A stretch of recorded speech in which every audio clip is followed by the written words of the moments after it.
Mesdames et messieurs, bonsoir et bienvenue à ce numéro du Point Express. La scène politique béninoise amorce un nouveau tournant. L'Union progressiste Le Renouveau a lancé sa rentrée politique 2026 au Palais de la Gratitude à Abomey-Calavi en présence de son président, le professeur Joseph Fifamé Diogbenou, entouré de la haute direction du parti et de plusieurs figures majeures de la vie politique nationale, dont Louis Vlavonou, Abdoulaye Biotchane et Lionel Zessou, venus marquer un rendez-vous stratégique placé sous le signe de la mobilisation et de la continuité politique.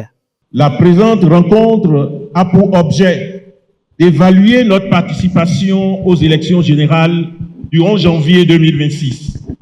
Elle servira aussi de cadre pour la prise en main politique et technique des maires élus et de leurs adjoints pour une gouvernance efficace et crédible des communes que nous avons en responsabilité. Notre rentrée politique intervient dans un contexte électoral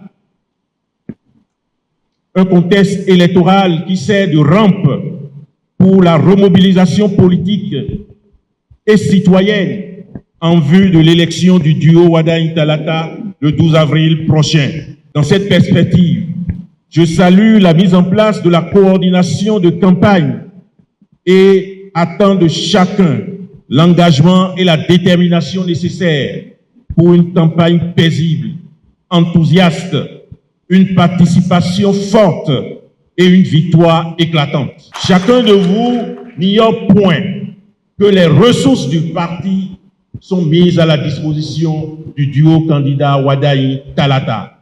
C'est sur ces mots que je déclare ouverte la rentrée politique de l'Union progressiste Le Renouveau, qui devient, par les circonstances, une rentrée commune entre l'Union progressiste Le Renouveau et le Bloc républicain. Bien plus qu'une visite protocolaire, l'audience accordée par le président de la Cour constitutionnelle du Bénin, Dorothée Kossi-Sosa, à la délégation conduite par le député Bertin Akholwan Tameyon, révèle une démarche stratégique, s'inspirer de l'expérience institutionnelle pour mieux conduire l'action publique à Savalou et au Parlement. Réunis en Assemblée générale extraordinaire à Gouka, les membres de l'Association de développement de la commune de Banté, Kachifé, ont engagé une réforme stratégique de leurs tests fondamentaux, affichant leur volonté de renforcer la gouvernance interne et de positionner l'organisation comme un acteur majeur de développement local durable. Nous sommes réunis en AG extraordinaire aujourd'hui pour un sujet capital, la mise en conformité des statuts et du règlement intérieur de Kachifé.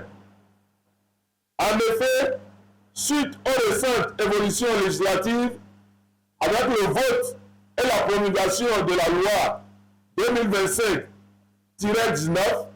du 22 juillet 2025 relative aux associations et aux fondations en République du Bénin et la prise de ces décrets d'application, notamment les décrets 2025-638 du 8 octobre 2025 fixant les mentions obligatoires des statuts des associations et des fondations en République du Bénin et 2025-575 du 24 septembre 2025 portant mise en place du registre des associations et fondations en République du Bénin, il est indispensable d'actualiser les textes de notre association dans le délai imparti de 6 mois pour assurer la sécurité juridique de nos actions de développement au profit de nos populations. Devant près d'un millier d'étudiants réunis à l'école polytechnique d'Abomey-Calavi lors de rencontres EPAC, Serge Novillon a transformé son parcours semé d'épreuves en véritable leçon de résilience, invitant la jeunesse universitaire à dépasser ses limites et à faire des obstacles un tremplin vers la réussite. Les difficultés sont comme une frontière qui se met devant nous. Et vous imaginez que si, après une difficulté, vous refusez de traverser la barrière, de traverser la frontière, le lendemain, d'autres difficultés vont s'y ajouter et pas fini, vous n'allez pas pouvoir vous en sortir. Donc je pense que ça se construit dans l'adversité. venir partager avec les amis étudiants aujourd'hui les difficultés que j'ai rencontrées sur mon chemin. Je suppose que ça va les inspirer, ça va leur permettre de savoir qu'ils ne sont pas les seuls à vivre des moments de difficulté. À travers l'initiative Rencontre EPAC, les valeurs qui révèlent, le directeur de l'école polytechnique d'Abomey-Calavi, Victorien Louillon, affirme une ambition claire, rapprocher les étudiants de parcours inspirants, capables de forger leur mental, nourrir leur ambition et préparer une génération prête à affronter les défis du monde professionnel. Les rencontres EPAC, les valeurs qui comptent, c'est l'intitulé de cette activité dont nous avons eu la première édition aujourd'hui. Il s'agit d'une série d'activités mensuelles où nous mettons nos étudiants en contact avec des personnalités qui ont des valeurs qu'ils prônent et qui ont réussi. Tout le corps enseignant et les membres du personnel administratif également ont été transcendés. Le paysage médiatique camerounais est en deuil.